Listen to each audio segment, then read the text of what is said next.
Hola, ¿cómo están? Vamos a compartir el devocional de hoy día sábado. Nos toca el capítulo 19 de Mateo, desde el versículo 23 hasta el 30. Y lo primero que vamos a hacer, como siempre, es orar para luego estar compartiendo lo que tenemos en estos versículos. Señor, gracias te damos en esta hora por tu palabra y una vez más la oportunidad que nos da, Señor, de poder, Señor, estudiar, poder leerla, Señor, y poder aprender más de ti, Señor. En este caso, aprendiendo de la vida, Señor, y el ministerio de nuestro Señor Jesucristo. Gracias, Señor, por tantas enseñanzas, Señor, que podemos sacar del libro de Mateo, Señor, el Evangelio. Y pedimos en esta hora, Señor, que tú guardes nuestras vidas, Señor, que puedas bendecirlas para que podamos no solamente entender, Señor, lo que hay en tu palabra, sino que también podamos ponerla en práctica, Señor, poder reflexionar en ella y poder, Señor, de esa manera, como ya decía, agradarte con nuestras vidas, Señor, obedeciendo las cosas que tú nos vas enseñando, Señor. Así que te pedimos en esta hora tu bendición, Señor, tu cuidado para nosotros y que ponga el entendimiento, Señor, y nos ayudes también para poner por obra tus enseñanzas para nuestras vidas, Señor. Gracias porque nos permite, Señor, poder compartir tu palabra y porque tú tienes siempre algo para decirnos a nosotros, Señor. Así que te agradecemos por eso en el nombre de Jesús, nuestro Señor. Amén. Bien, si se recuerda, el devocional de ayer, nuestro hermano Christopher lo terminó, ¿no es cierto?, con la historia del joven rico. Y veíamos ahí en el versículo 22, ayer, que terminaba diciendo: oyendo el joven esta palabra, se fue triste porque tenía muchas posesiones. ¿Y por qué se fue triste? Porque lo que Jesús le dijo en el versículo 21 es: bueno, si quieres ser perfecto, anda y vende todo lo que tienes y dalo a los pobres, y de esa manera tendrás tesoro en el cielo, y ven y sígueme. Entonces eso no le gustó del todo, y ahí veíamos entonces, ¿no es cierto?, como ya decía con Christopher, que lo que el Señor estaba buscando en él era que él se diera cuenta de cómo debía poner su corazón, tener un corazón como niño, entregado completamente al Señor, que no tuviera nada que esperar a cambio, sino que estuviera dispuesto a darlo todo. Y como él no estaba dispuesto a hacer eso, entonces se fue triste. Y ahí es donde entramos entonces a los versículos de hoy día, que empiezan en el versículo 23, que es que a continuación inmediatamente de eso, dice el versículo 23: entonces Jesús dijo a sus discípulos: de cierto os digo que difícilmente entrará un rico en el reino de los cielos. Otra vez os digo que es más fácil pasar un camello por el ojo de una aguja que entrar un rico en el reino de Dios. Sus discípulos, oyendo esto, se asombraron en gran manera, diciendo: ¿quién pues podrá ser salvo? Y mirándolo Jesús le dijo: para los hombres esto es imposible, mas para Dios todo es posible. Vamos a hacer una pausa ahí, vamos a estudiar estos 4 versículos primeramente, para el día de hoy, para cerrar completamente la idea de lo que estábamos viendo ayer. Y la pregunta entonces es, bueno, ¿por qué era tan difícil que un rico pudiera entrar al reino de los cielos? Y por supuesto lo sigue siendo el día de hoy, no solamente ahí.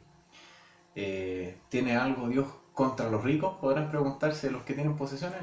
No, para nada, en absoluto. Entonces, ¿por qué es más fácil que esta figura que usa acá para decir que es más fácil que un camello pase por el ojo de una aguja antes que un rico llegue al reino de los cielos? Y bueno, la respuesta está de la mano con lo que estábamos viendo ayer, en que la actitud del corazón, en este caso en particular del rico, del que tiene posesiones, hace que su confianza difícilmente pueda estar puesta en Dios, sino que está puesta en sí mismo, en sus posesiones, en lo que esa persona puede lograr.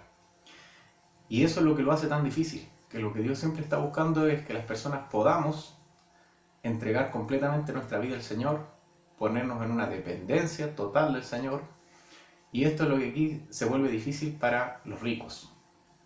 Y es que, como ya decía, ellos ponen su confianza en lo que ellos pueden hacer, en que con sus posesiones ellos pueden adquirir ciertas cosas, pueden obtener lo que ellos quieran, moviendo piezas como en un tablero de ajedrez, y nunca poniendo al Señor por delante.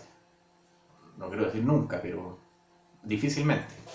Entonces eso es lo que vemos aquí en estos versículos, y es la explicación de por qué el joven rico se va triste, por qué, como ya decía antes, en esta figura es más fácil que pase algo imposible ante los ojos de los hombres antes que un rico entre el reino de Dios. Bueno, por eso, Porque la invitación que nos están haciendo este versículo es a que hagamos conciencia, que entendamos que lo primero para nuestras vidas, en la riqueza, en la pobreza, en la circunstancia en la que estemos, tiene que ser que el Señor está en primer lugar y después vienen las cosas que nosotros tenemos, las que podamos lograr gracias a nuestro estudio o a lo que sea. Nada está por delante ni por encima del Señor. Él tiene que ser siempre el primer lugar y esa es la actitud del corazón que siempre debemos tener. Entender que todo depende de Él, todo es para Él, todo es por Él. ¿Ok? Entendiendo eso entonces, terminamos ahí esa idea con el versículo 26 donde dice: para los hombres esto es imposible, mas para Dios todo es posible. Por lo tanto, como ya decía, no es que ningún rico en la historia jamás vaya a alcanzar la salvación, de ninguna manera, sino que está hablando de lo difícil que es, que las personas que tienen poder, llamémoslo así, puedan dejar eso de lado y puedan poner su confianza, su fe y todo en el Señor. Dicho eso, pasamos entonces al versículo 27, que siguen en esta misma idea, pero vamos a ver la otra arista de este cubo, ¿cierto? Vimos una cara. ¿Cuál es la otra? En la interna ahora. Dice el versículo 27 que entonces Pedro le dijo: he aquí nosotros lo hemos dejado todo y te hemos seguido. ¿Qué pues tendremos? Esto está totalmente de la mano con lo anterior, porque como vimos el día de ayer, como le estaba contando o recordando, el Señor invitó al joven rico a que lo dejara todo. Y él no lo hizo por las situaciones que estábamos compartiendo ahora, pero después Pedro, meditando lo que había en su corazón, y probablemente la voz de él también representaba lo que estaba pasando con el resto de los discípulos, ellos dijeron: bueno, ¿y qué pasa con nosotros? Nosotros sí hemos dejado nuestras cosas por ti. Y es lo que dice aquí en el versículo 27. Nosotros lo hemos dejado todo y te hemos seguido. Que es la invitación que el Señor le hizo al joven rico, ¿se acuerdan? Ven, regala todo a los pobres y sígueme. Y él no lo hizo. En cambio, él le está diciendo: bueno, nosotros sí lo hicimos. Por lo tanto, ¿qué tendremos?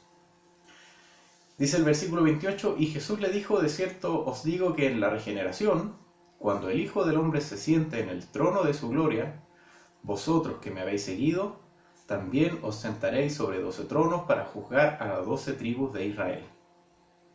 Y cualquiera que haya dejado casas, o hermanos, o hermanas, o padre, o madre, o mujer, o hijos, o tierras, por mi nombre, recibirá 100 veces más y heredará la vida eterna. Algo interesante aquí es que Pedro, y probablemente también el resto de los 12 discípulos que estaban ahí, como estábamos viendo y como estábamos diciendo, estaban poniendo sus ojos en: bueno, nosotros hicimos esto y estamos esperando nuestra recompensa. ¿Qué es eso bueno que el Señor va a hacer por nosotros?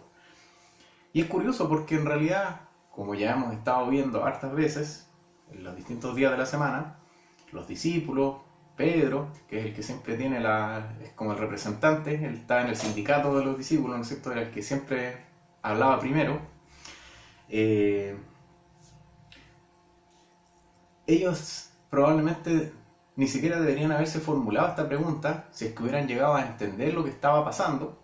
Y eso es lo que quería decir recién, que hemos estado viendo durante todo este tiempo, de que ellos en realidad no lograban comprender completamente lo que Dios estaba haciendo y lo que significaba tener a Cristo ahí delante de sus ojos, porque qué mejor recompensa podían tener que dedicar su vida al Señor, que entender que el momento que toda la humanidad, todos los profetas habían estado esperando, que era la presencia de Dios viniendo a salvar al mundo, a muriendo por los pecados que el hombre no podía pagar, estaba frente a sus ojos.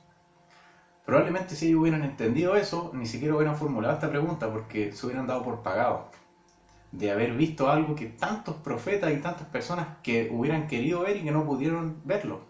Y esto estaba pasando delante de sus ojos, pero ellos que estaban viendo: bueno, ¿y cuál va a ser nuestra recompensa? No era una pregunta mala del todo, porque vemos que la respuesta del Señor es blanda, digámoslo así, y les explica y les dice: miren, para ustedes hay una recompensa especial, y no solamente para ustedes que son mis discípulos, sino para todo aquel que deje lo que vimos aquí en el versículo 29, ¿no es cierto? A hermanos, hermanas, padres, madres, hijos, tierras, es decir, posesiones por mi nombre, porque no solamente va a recibir cosas, sino que lo más importante de todo, va a tener la vida eterna. Entonces, versículo 30 dice, pero muchos primeros serán postreros y postreros primero. Este versículo, ¿cierto?, lo hemos visto también hartas veces. ¿Y con qué quiero quedarme? Para no alargarnos demasiado. Como ya decía, ¿qué era lo importante aquí? ¿El premio que ellos estaban esperando? ¿Dónde estaba la importancia en estas palabras que el Señor estaba hablando o el mensaje que estaba transmitiendo después de lo que ellos habían visto en el joven rico? La importancia estaba en que, sin importar cuál fuera la recompensa, ellos tenían que entender que era Dios mismo el que estaba ahí. Hoy día para nosotros aplica lo mismo. Tenemos el privilegio de ser llamados por el Señor para poder servirle. Y sabemos que hay recompensas. La Biblia habla de esto en varias ocasiones, que nuestras obras van a ser puestas en el fuego. Y dependiendo del corazón de los hijos de Dios, estos van a tener alguna recompensa. Pero la pregunta es, ¿qué es lo que nos motiva hoy día? ¿Es poder acumular grandes tesoros en el cielo porque queremos un estatus? ¿O lo que nos motiva hoy día es, como estábamos diciendo recién, entender que tenemos el privilegio de que Dios nos dio el privilegio de poder servirle, de poder ser hechos hijos de Dios, para poder disfrutar de todas las bendiciones, disfrutar del conocimiento de Dios, de la presencia de Dios, etc.? Esa es la invitación que estaba hecha para el joven rico, que él pudiera despreocuparse de las cosas materiales y pudiera poner su vista en lo que Dios le estaba ofreciendo. Que probablemente, no sé qué hubiera pasado económicamente con él, pero sin lugar a dudas que lo que el Señor le estaba ofreciendo era un camino distinto, pero totalmente mejor, que era conocerlo a Él, que era servirlo a Él, entregar su vida a Él. Y es la invitación que nos hace a nosotros. Si bien es cierto que van a haber recompensas, lo que debe movernos no es eso, sino que es poder servir al Señor con todo nuestro corazón, entendiendo que ese es el privilegio. Así como Pedro en algún momento y sus discípulos quizás no lograron entenderlo, pidamos al Señor que nosotros sí podamos hacerlo y entender que es un privilegio, es un gozo y debemos estar agradecidos de que el Señor nos rescató porque Él quiso y nos da la oportunidad de servirle porque Él quiere. Por lo tanto, los animo a esta hora a que podamos entregar todo nuestro ser al Señor y servirlo como Él se merece. Que el Señor le bendiga.